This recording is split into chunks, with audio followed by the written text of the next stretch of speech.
This coming week will mark the 20th anniversary of a momentous event. It was Bill Clinton signing what was called the Omnibus Budget Reconciliation Act of 1993.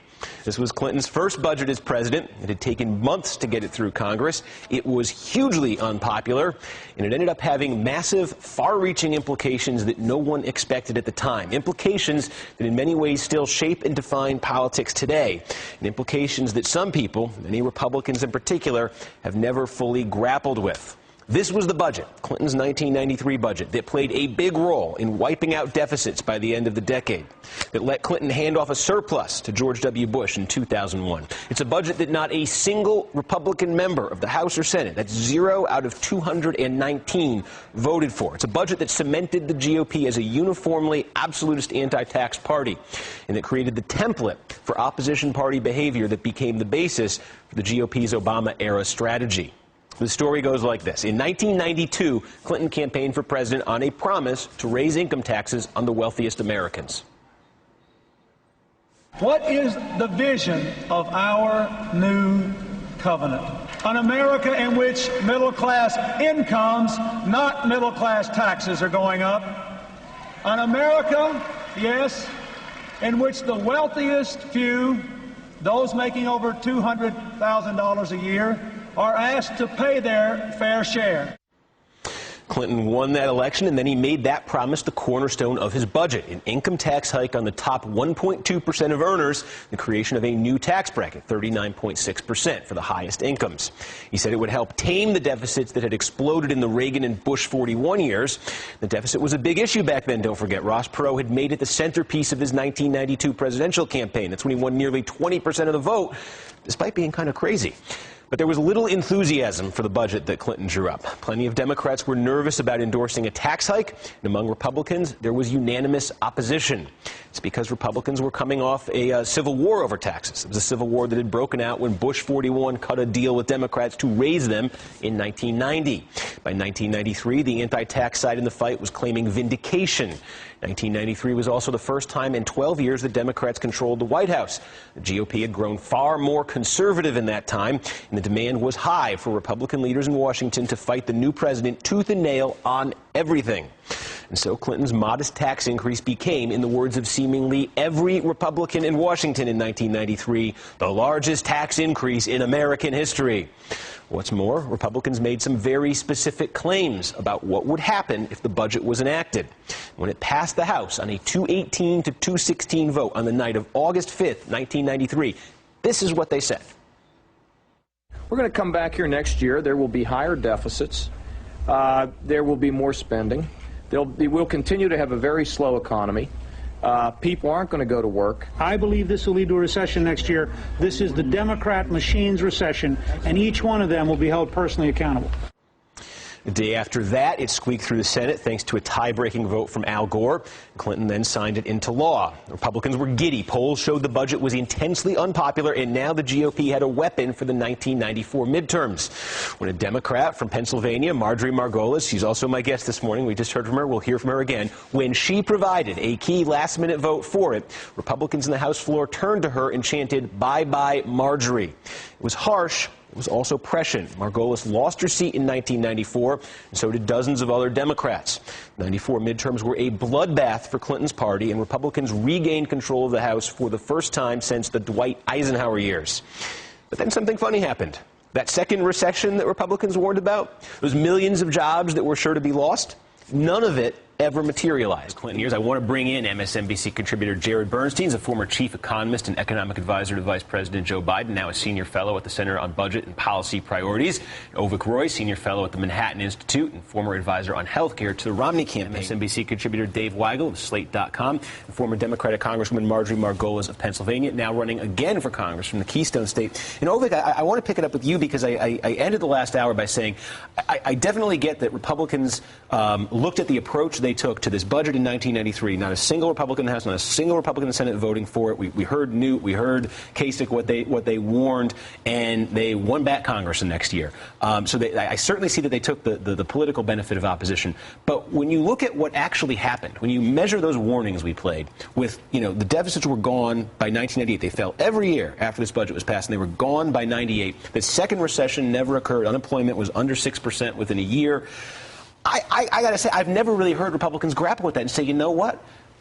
Taxes didn't hurt the economy in the 1990s. Well, the doom and gloom predictions weren't accurate, of course, but correlation is not causation, right? And we have an N of 1 here. So what would the economic growth have been without those tax increases? We don't know. And of course, the overall Clinton record was not one of liberal revanchism, right? There was the 1997 capital gains tax. There was the affirmation of the North American Free Trade Agreement. There was the .com boom. There was I get that. Doubling down and really Reagan policies more than... I get that 4 years after this happened, they cut the capital gains tax, but in the 4 years between that, the budget deficits were basically wiped out. And these were specific, testable claims made by Republicans. And I bring it up because I hear the same claims now. I heard those same claims in the run-up to the fiscal cliff deal last year. And all I could think of was we've heard this before. Don't forget the defense spending, right? There was a one-time big decrease in defense spending after the Cold War, and that was what drove the spending reduction in the Clinton years. So that was a big driver of the deficit reduction. If you look at revenue increases, there was a slight revenue increase in the first term.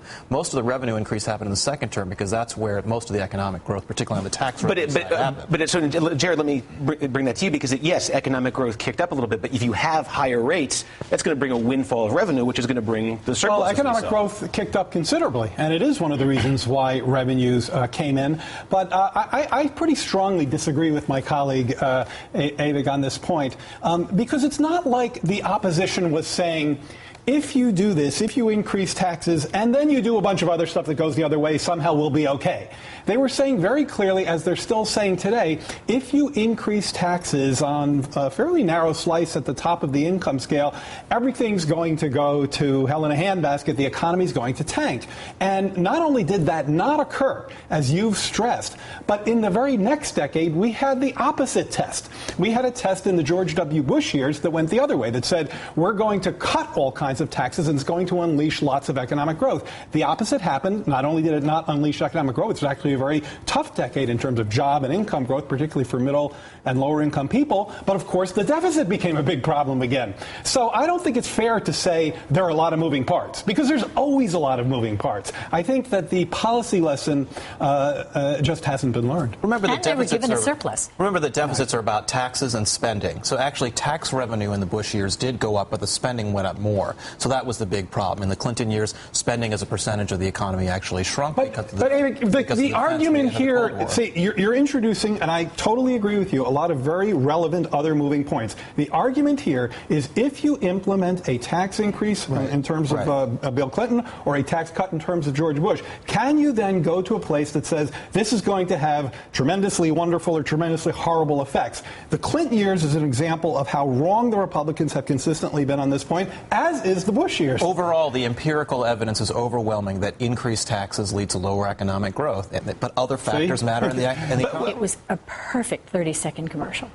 And the contract was exactly what people wanted Contract to with hear. America. Yes. Yeah, we called it the contract on America. And that's the thing that's interesting, too. You're right to focus on the political implications, because what's happened is in the last 20 years, the lesson that Republicans and conservatives have learned is that if they fight hard and hold the line on taxes, that's really rewarding. But the two other pillars of big government, if you're a conservative, are spending and regulation. And there has been comparatively less attention by conservatives and Republicans on holding the line on spending and holding the line on regulatory growth compared to taxes. There's this knee-jerk let's fight on taxes. What is that, I'm wondering? Because again, I mean, in the context of the early 1990s, as Dave says, the Newt Gingrich crowd in the Republican Party could look at it and say, George Bush Sr. cut a dirty deal with Democrats and we had the recession. And you could say, well, the recession actually began before that deal and it ended in this. But okay, I get that the narrative kind of worked in 1992, 1993. But when you have this experience of what happened in the 1990s, and you're talking about these other priorities that the party could be emphasizing, why is it that the Republican Party is so committed to something as specific as just we're never going to raise taxes, period? Why is that such a bottom line issue? Because I think of the lessons from 1990 and 1992 and 1993, that there's just such a core issue. You know, Bob Novak was famous for saying, God put Republicans on earth to cut taxes. And so that lesson has been internalized, but the problem is the policy challenges of today aren't really so much about tax rates as they are about spending and regulation, again, if you're a conservative. So that's where I think there needs to be a lot more of an adjustment of where the policy attention is, and that hasn't really happened because we're still having the legacy of those lessons from the 90s, and I think this kind of younger generation of conservatives and Republicans, they're trying to focus more on those issues, but they're not at the peak yet. Supply side tax cuts don't work, and when you raise taxes, guess what? Your budget deficit goes down. It's very hard to chop your budget deficit to get to where you want on a sustainable budget path without new revenues. If you try to do that exclusively on the spending side, which I think is what you're arguing, you're going to have to gut government functions that people depend on, and we see exactly at the wrong time. And we see that very clearly in the House budget. And I would definitely disagree with that, because really, if you think about the long-term fiscal trends, the way to address the long-term fiscal trends is to bend the cost curve on health care entitlements in particular. Agreed. And then if you have economic growth, the revenue increases to make up for that. So you don't really have to have these, drastic, catastrophic cuts. But what I'm talking about is, if you look at the Paul Ryan budget, there is literally over $100 billion of cuts in food stamps, okay? So that's not bending the health care cost curve. There's a block granting of Medicaid. In other words, these are budgets that purport to cut spending in ways that will achieve a sustainable budget, which we both agree has to do with bending the health care cost curve, but that's not what they're focusing on. They're going after discretionary spending and oftentimes trying to boost defense. I want to pick up on that. I want to ask you, Marjorie, before I forget, Dave mentions the health care vote, and I think of 2010 being a lot like 1994 in terms of it was a bloodbath for Democrats. Yes. And how many Democrats took the hard vote in 2010 on health care and then lost their seats? I wonder if you could speak to that experience, because you voted for this budget in 1993 and it made you a one-term member of Congress. Looking back on it now with some benefit of hindsight, how do you feel about that vote, and how do you feel about sort of the implications of it long term? Well, I was surprised that I was being asked to do it, because they knew that this was a Republican seat. But I think that we've got to send people down there who are willing to make tough votes. I know that that's tough. You go down, you work so hard to get there, and then all of a sudden you're put in a position where you have to kind of think, what is representation, what is leadership? You have to make tough votes, and I think people want us to do that. It's very, very hard to do.